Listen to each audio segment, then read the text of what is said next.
Hello students, आज का हमारा टॉपिक है graphical representation of motion.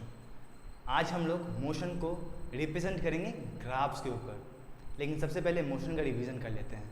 Motion कितने टाइप्स के होते हैं, कौन कौन टाइप्स के मोशन हमने पढ़े हैं, उनका हम लोग एक छोटा सा रिवीजन कर लेते हैं। सबसे पहला टाइप ऑफ मोशन था हमारा यूनिफॉर्म मोशन।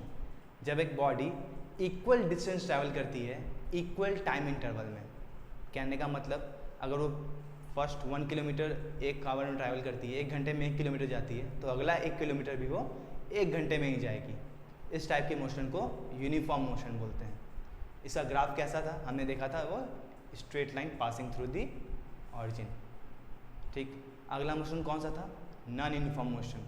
इसमें क्या था, अगर कोई बॉडी अनइक्वल डिस्टेंस ट्रैवल करती हो इक्वल टाइम इंटरवल्स में, मतलब कि पहला 2 किलोमीटर उसने 1 घंटे में ट्रैवल किया, अगला 1 किलोमीटर उसने 1 घंटे में ट्रैवल किया, और अगला फिर 5 किलोमीटर उसने 1 घंटे में ट्रैवल किया, तो उस टाइप के मोशन को हम लोग नॉन यूनिफॉर्म मोशन कहते हैं। इस टाइप के मोशन का ग्राफ कैसा था, स्ट्रेट लाइन छोड़ के बनाना है, यानी कर्व्ड लाइन बनानी है, तो ऑरिजिन से कोई भी एक कर्व लाइन बना देनी है, वो क्या हो जाएगा, नॉन यूनिफॉर्म मोशन का ग्राफ हो जाएगा।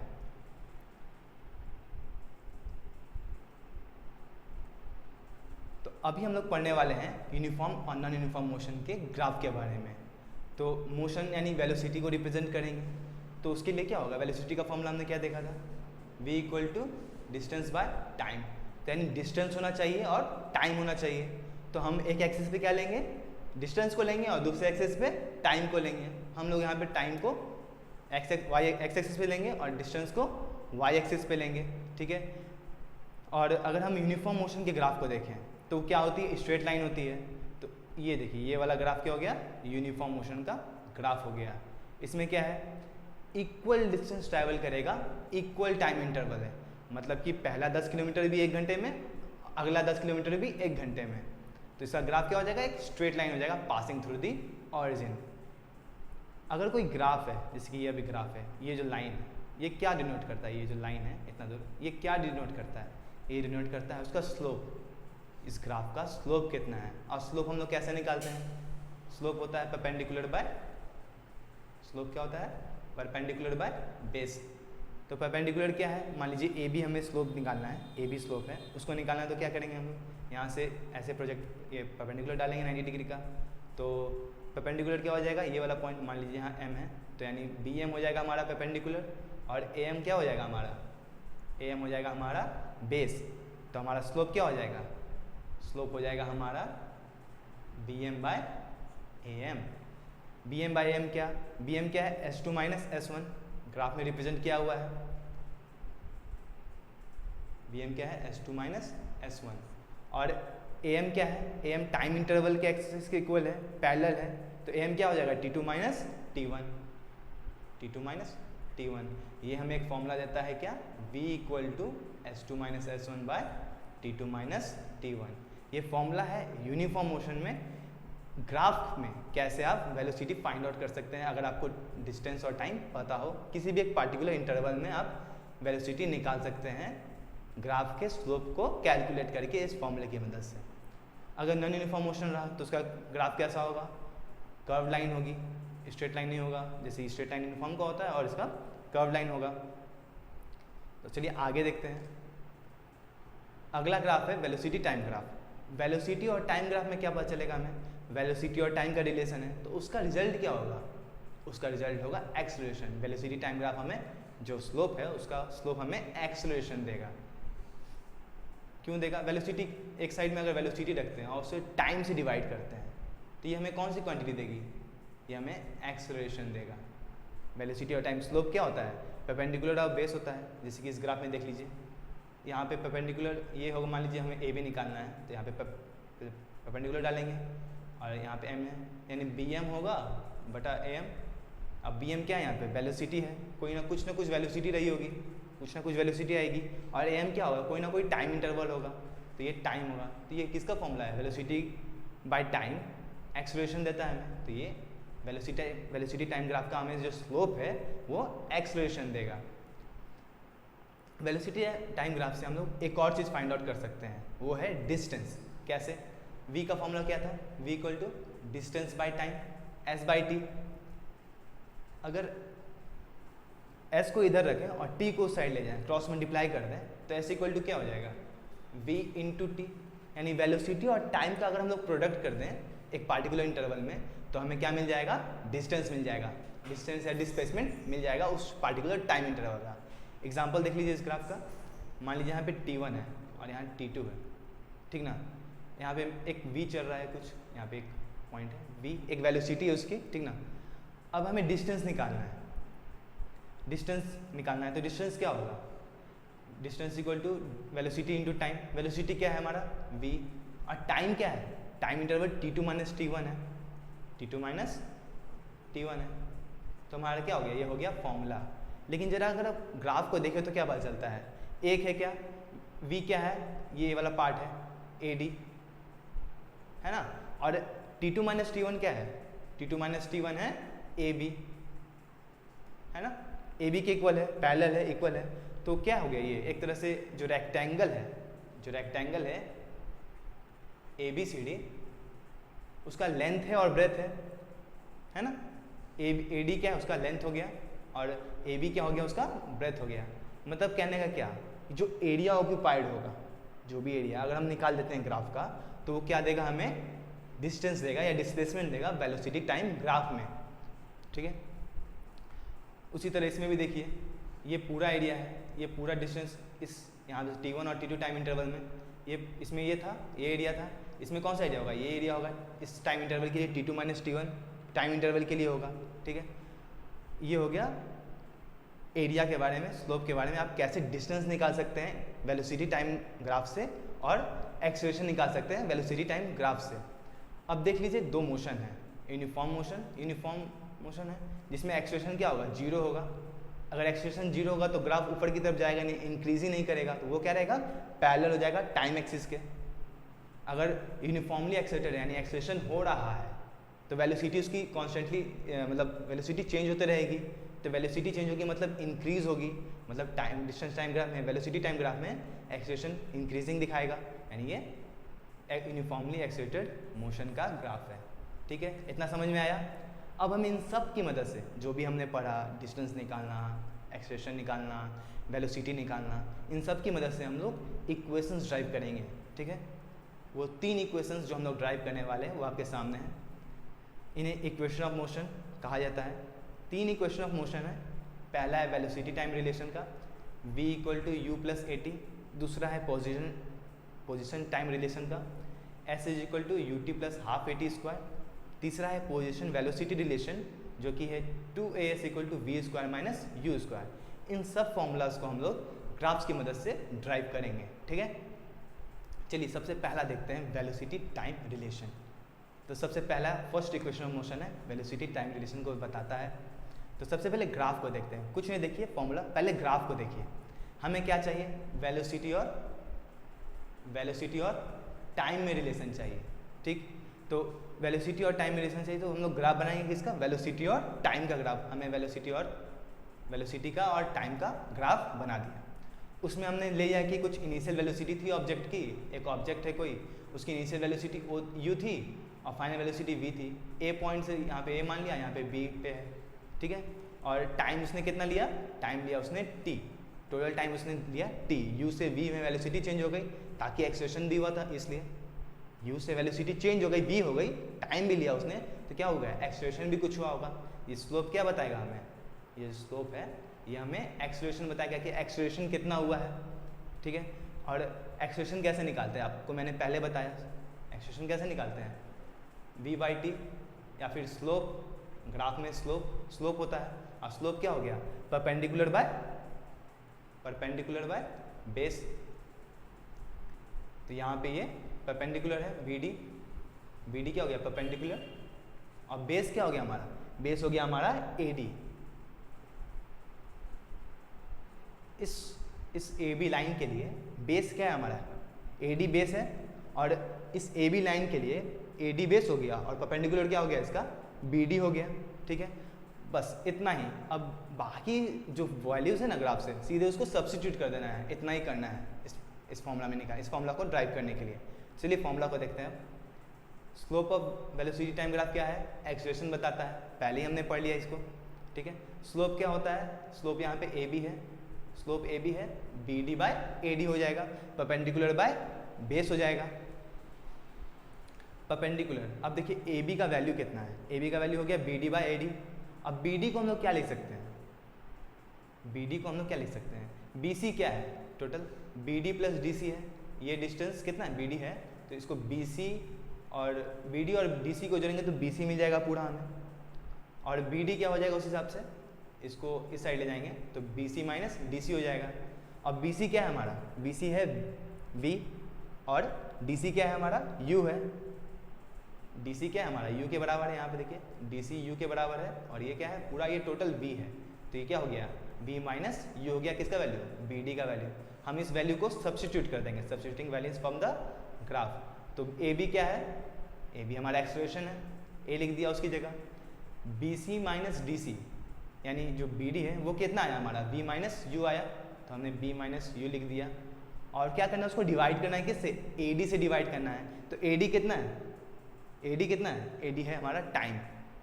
ए डी और ओ सी पैरेलल है, इक्वल है, तो वो हमारा हो गया टाइम। टाइम कितना है? टी ले रहे हैं हम लोग, टाइम टी ले रहे हैं, तो क्या हो गया total? A equal to v minus u by t. अब इसको सिर्फ रीअरेंज करेंगे, पहले क्रॉस मल्टीप्लाई कर दिया, पहले क्रॉस मल्टीप्लाई कर दिया, v minus u equal to a t, और फिर यू को इस साइड ले आए, v equal to you plus A t. ये हो गया हमारा फर्स्ट इक्वेशन ऑफ मोशन, जिसको वेलोसिटी टाइम रिलेशन कहते हैं, ठीक है। समझ में आया? चलिए नेक्स्ट को देखते हैं।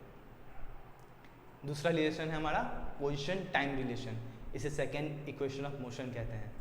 तो पोजीशन और टाइम, पोजीशन और टाइम चाहिए, है ना। पोजीशन का मतलब क्या?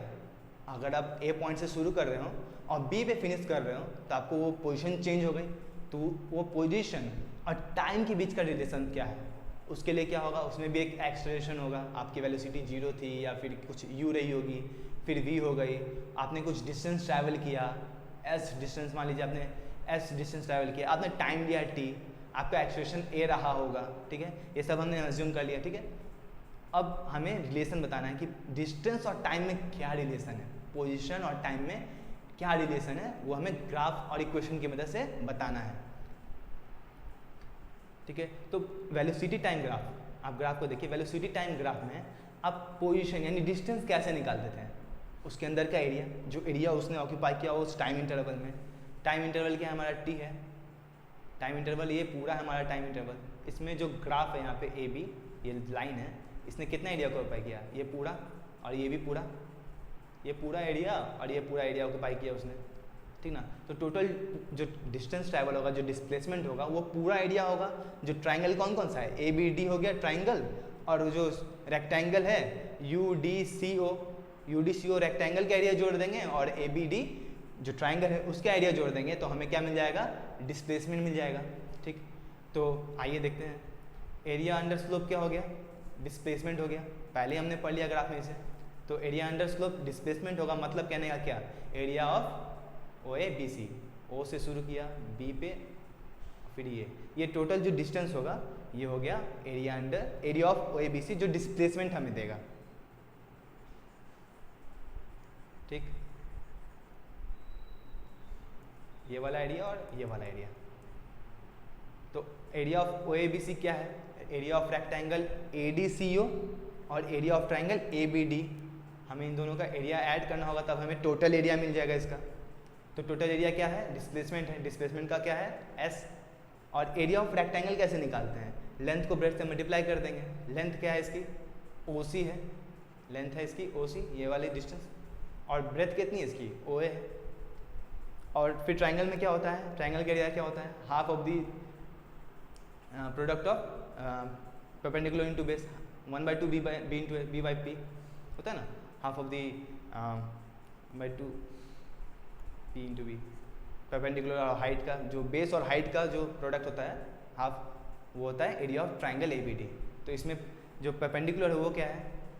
यहाँ पे 90 डिग्री पे है, प्रोजेक्शन डाला गया, तो परपेंडिकुलर क्या है ट्राइंगल का? मतलब ये बी डी हो गया, और जो बेस है इसका वो क्या है? ए डी है, तो ये हो गया इसका area A D into B D by 2, half of the area, ठीक है। और एस क्या होगा, डिस्टेंस। ओ सी क्या है, ओ सी टोटल टाइम है। ग्राफ से इसको सब्स्टिट्यूट करेंगे वैल्यूज़ को, अब तो क्या हो जाएगा, ओ सी हमारा टी के इक्वल है, ओ ए कितने के इक्वल है, यू के इक्वल है, ठीक। टी और यू को सब्स्टिट्यूट कर दिया। ए डी क्या है, ए डी हमारा ओ सी पैरेलल है, तो A D equal to O C यानी टी ही होगा। और बी डी को क्या लिख सकते हैं, हमने पीछे देखा बी डी को हमने रिप्लेस किया था किससे, वी माइनस यू से। पिछले वाला क्वेश्चन, पिछले वाले जो हमने ड्राइव किया उसे फिर से जाके देखिएगा तो आपको पता चलेगा कि B D equal to v minus u है। उसको बी सी में से डी सी को हटा देंगे, जो पूरा बी सी है इस पूरे में से इतने वाले हिस्से को ये हटा देंगे, तो इतना वाला ही बचेगा। ये हो गया हमारा B D equal to B C minus D C यानी वी माइनस यू। तो टोटल क्या हो गया हमारा, s equal to t into u plus t into u v minus u by 2। अब हमने पहला इक्वेशन क्या पढ़ा था, v equal to you plus A t, v equal to you plus A t. इसे रीअरेंज करेंगे तो क्या हो जाएगा, v minus u equal to a t. पहला इक्वेशन ऑफ मोशन है ये। इसे फिर सब्स्टिट्यूट करेंगे कहाँ, देखिए यहाँ पर v माइनस यू है और यहाँ पर भी v माइनस यू है, इसे सब्स्टिट्यूट कर देना है। तो फॉर्म 1 एंड 2 क्या लिख सकते हैं हम लोग, s is equal to U T plus half A T आ जाएगा इसकी जगह, हाफ ए टी और ये हो जाएगा स्क्वायर, टी और टी मल्टीप्लाई करके टी स्क्वायर हो गया। तो ये हो गया हमारा सेकेंड इक्वेशन ऑफ मोशन। समझ में आया, सिर्फ ग्राफ है उसके अंदर का एरिया निकाल देना है तो हमें डिस्प्लेसमेंट पता चल जाएगा। डिस्प्लेसमेंट मतलब एरिया, और एरिया कैसे निकालेंगे, ट्राइंगल का एरिया ले लेंगे और स्क्वायर जो रेक्टेंगल है उसका एरिया ऐड कर देंगे तो टोटल एरिया पता चल जाएगा। तो वो पोजिशन बता देगा यानी डिस्टेंस बता देगा कितना ट्रैवल किया, डिस्प्लेसमेंट कितना हुआ, ठीक है। ये हो गया हमारा सेकेंड इक्वेशन ऑफ मोशन। अब हम लोग देखते हैं थर्ड इक्वेशन ऑफ मोशन। आइए थर्ड इक्वेशन ऑफ मोशन को, ये जो हमने वही वाला ग्राफ है, सेम ग्राफ है। ये जो हमने निकाला क्या निकाला था, एरिया निकाला था ओ ए बी सी का।